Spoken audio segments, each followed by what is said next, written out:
Morocco বিশ্বকাপের দাবিদার বলতে পারেন, পর্তুগালে বলতে পারেন না। বর্তমান যে টিম আছে ওর থেকে আরো ভালো নেতৃত্বের প্লেয়ার আছে পর্তুগাল। স্পেন সাপোর্ট করি আর আর্জেন্টিনা সাপোর্ট করি। পুরো ম্যাচ আসলে পুরো বল কন্ট্রোলটাই ছিল আপনার স্পেনের কাছে। পর্তুগাল ওইরকম ভাবে মানে ম্যাচ মোমেন্টামই ক্রিয়েট করতে পারেন। আপনি দেখছেন কিনা আমি জানি না, ম্যাচের মোমেন্টাম যখন দেখাইছে পুরোটাই লাল, পুরোটাই সাদা, লাল দেখাইতেছে না। পুরো ম্যাচটাই স্পেন ধরে খেলছে, বারবার অযথা অ্যাটাক করে নেই। মানে একটা বল বের করার চেষ্টা ছিল, একটা বল বের করছে, লাস্ট টাইমে ওই বলটা পাইছে, পাওয়ার পর সাথে সাথে গোল হয়ে গেছে। মানে রোনালদোকে আপনি কেমন দেখতেন? রোনালদো আসলে ভালো প্লেয়ার ভাই, ওকে নিয়ে খারাপ কিছু বলার নাই। ওটা সবাই পছন্দ, সারা ওয়ার্ল্ডে ওর ফ্যান আছে, ফ্যান বেজ আছে, কিন্তু আসলে এই বিশ্বকাপে রোনালদো এরকম ভাবে পারফরমেন্স করতে পারেনি। মানে ওদের ফ্যান বা যারা আছে সবাই যে হাইপটা ছিল এরকম কইছে, মানে সোশ্যাল মিডিয়া হাইপ, মিডিয়ার হাইপ না, ভালো প্লেয়ার মিডিয়ার হাইপ বলে আসলে মানে এবার মানে অনেক শুরু থেকেই বিশ্বকাপের শুরু থেকেই বলা হচ্ছিল যে মানে পর্তুগাল বিশ্বকাপের দাবিদার। মানে পর্তুগাল আসলে টিম ভালো, কিন্তু আপনার হচ্ছে ওরা মানে কি করছে এটা আসলে ওরা কি খেলে আসলে আমার মাথায় ধরে না। ওরা কোনো গোল শটই মারতে পারে না অন টার্গেট। শট মারে যেগুলো এগুলো গোলকিপার মনে করেন মুড়ির মোয়ার মধ্যে এমনি ধরে, এই শটে তো আর গোল হয় না।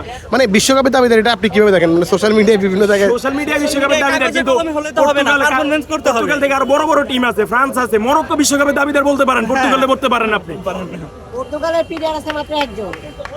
এই যে সবাই মানে পর্তুগালের ফ্যানরা দাবি করছিল যে তাকে হচ্ছে তার সতীর্থরা বল দেয় না, এটা আসলে বল দেয় না বলতে বল ওরও তো মানে কন্ট্রিবিউট করতে হবে, ওরও তো যাইতে হবে বা ওইরকম পজিশনে থাকতে হবে বল দেওয়ার মতো। ও তো মানে ঢুকতে পারে না। মানে একজন ক্যাপ্টেন বল পায় না, তাহলে দলনেতা হিসেবে কি তিনি কি আসলে সেই গ্রহণযোগ্যতা রাখছে কিনা পর্তুগালে? দলনেতা হিসেবে গ্রহণযোগ্যতা বর্তমানে নাই, আগে যাই ছিল বর্তমানে নাই। বর্তমান যে টিম আছে ওর থেকে আরো ভালো নেতৃত্বের প্লেয়ার আছে পর্তুগাল।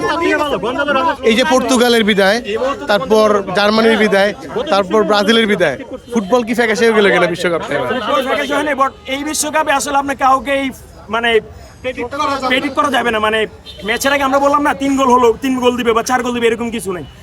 সবাই ভালো খেলতেছে, ছোট দল বলেন বড় দল বলেন, ছোট দল বড় দল বলতে কিছু নাই বিশ্বকাপে। সব দল ভালো পারফরমেন্স করতে, ভালো খেলে দেখে তো তারা নকআউট স্টেজে আসছে। মানে আপনি কি স্পেন সাপোর্ট করেন নাকি আরো দলটা? আমি স্পেন সাপোর্ট করি আর আর্জেন্টিনা সাপোর্ট করি। ভাই আমরা মানে আজকে কি আর্জেন্টিনা কি মানে স্পেন হয়ে ধরা দিল? এরকম না, আমি আমার আরো দেখবেন, আমি প্রথম ম্যাচ দেখে তো আমি হতাশ, সবাই হতাশ ছিল, আমি ওই রকম ভাবে হতাশ নেই। মানে ওই আপনার কেপারদের সাথে যখন ড্র করলো, মানে ওই প্রথম ম্যাচ তো ওরা ওইরকম ভাবে খেলতে পারেনি, খুলে মানে একটা প্লেয়ার খেলাটা গুছাই খেলা ওইরকম ভাবে খেলতে পারেনি দেখে স্পেন ড্র করছে প্রথম ম্যাচ।